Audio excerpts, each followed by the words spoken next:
$0.7 million study on strengthening levee protection in southeast Louisiana is underway in, of all places, the Rocky Mountains. It involves a whole lot of water, grass that's native to our area, and a pretty remarkable engineering operation.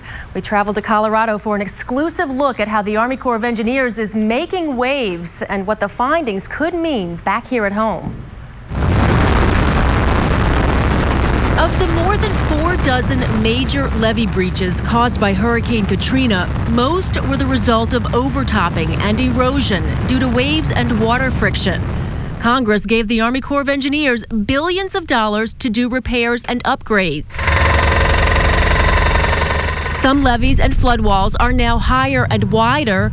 Some, like the London Avenue Canal in Gentilly, now have a splash pad and added concrete paving where the earthen levee meets the man-made protection. One of the lessons that we learned from Hurricane Katrina was that creates a weak point in the system so that we can have erosion that occurs right at that interface between the levee and the hardened structure. By June of 2011, Louisiana should have protection from the so-called 100-year storm. Now the focus turns to how to keep the levees from washing away in an even bigger one. We know that there can be storms that could exceed the design criteria, that elevation requirement that we have. And so we could get wave overtopping, or we could have water that's spilling over the crowns of the levees during a storm. And so we don't want the system to erode if that occurs. It was the Army Corps' job to figure out a way to mimic that scenario, to put possible armoring solutions to the test. So the Corps turned to a world-renowned water researcher here at Colorado State University to design and build a facility like no other in the United States. They knew what they needed to know, meaning here's the storm conditions. We need to be able to test our levees against those storm conditions. With a $1.7 million grant, Chris Thornton, director of the university's Engineering Research Center, was tasked with making waves. He and his students built this huge contraption, 28 feet tall, 7 feet wide. Well, just this device itself weighs 29,000 pounds. In one of the most landlocked areas of the country, where hurricanes are never a threat. 6, 5, 4. The goal is to find out what happens when extreme forces of nature collide with man-made flood protection, and ultimately how to design stronger levees, not just in New Orleans, but all over the country. The world's largest wave overtopping simulator is moving massive amounts of water. The idea is if you have a storm that in an ocean or a lake that forms, you have a levee, you have waves that are associated with that storm. They hit the levee, crash across the top, and accelerate down the backside. We're simulating the depth and velocity across the crest of that levee with this device. Through a huge pipeline drawing from the nearby Horsetooth Reservoir, they fill up the tank with 1,200 cubic feet of water. Over and over again, a computer-controlled gate releases different amounts, simulating waves larger than the ones that topped the levees in New Orleans during Katrina. Even the smallest waves that we have velocities upwards of 20, 22 feet per second, which would sweep a person off their feet immediately. For this research, a year in the making, it's not the strength of people they're worried about, it's the strength of what's covering our levees. In the flume, on the receiving end of all that water, they're putting 2 species of grass native to South Louisiana to the test. Dr. Stephen Hughes is with the Corps of Engineers Vicksburg office. These are planter boxes, in essence, that represent the New Orleans levees. He oversaw the Corps' part of the operation as it put together more than a dozen trays with the same materials they used to build levees, then shipped those trays to Fort Collins. The testing involves Bermuda grass by itself, also the longer, stringier Bahia grass by itself, as well as both species of grass armored with different types of turf reinforcement mats. These are like a porous fabric or something that goes about an inch or so underneath the grass. And so the grass roots grow through the mat and then grow into the soil. And when there's a lot of water flow on it, it helps prevent the grass from getting pulled out or getting broken off.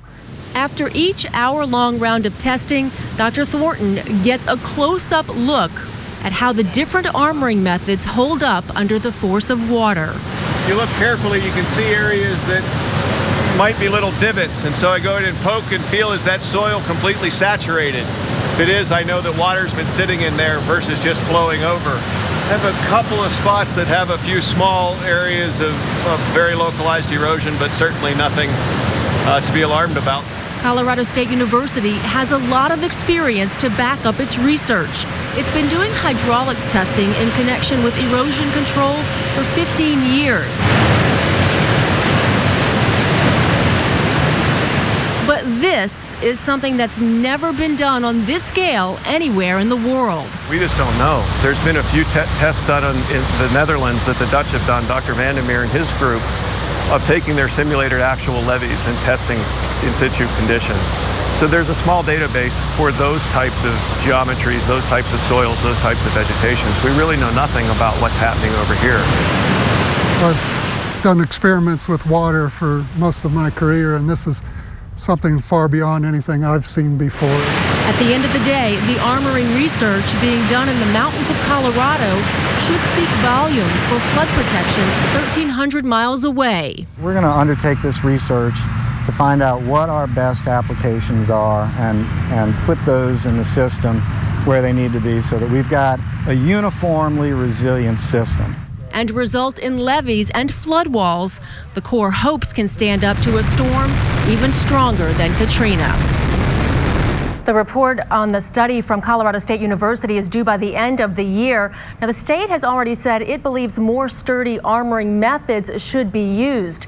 Tim Duty, who's the president of the Southeast Louisiana Flood Protection Authority East, says there's already proof that concrete works.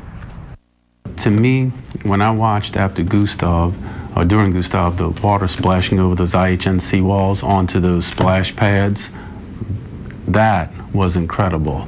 Duty also says he's concerned that the grass being tested in Colorado isn't really a good example of what grass here is exposed to outside of a storm. Drought, potential marsh fires, either man-made or just naturally occurring fires that burns off the grass. There are all manner of critters that like to eat the roots of grass. Hogs are out there. There's the regularly scheduled maintenance of those things. So, what happened in the laboratory is a great start, but it's just a start. Duty wants to see additional testing. The Corps, meanwhile, has a June 1st deadline for levees to have a permanent grass cover over them. Interesting story. Now, what happens if they decide to go with these turf reinforcement mats and the grass is already in place? Yeah, and I asked that question, and they say at some point, if the additional armoring is what they do decide on, the Corps can go back and actually scrape off the top layer of grass, lay down the mats, and then the grass would grow on top of that. Of course, money's always an issue, and skeptics say they just want to make sure this is not about money and what's the least expensive solution. It's about picking the best way to armor the system, and there are a lot of people out there who are afraid the Corps is going to go with just the grass because it is the cheapest way to do it. The Corps says it's looking at all the alternatives, even concrete, down the road. We want the best, obviously. Absolutely. Too. All right, interesting.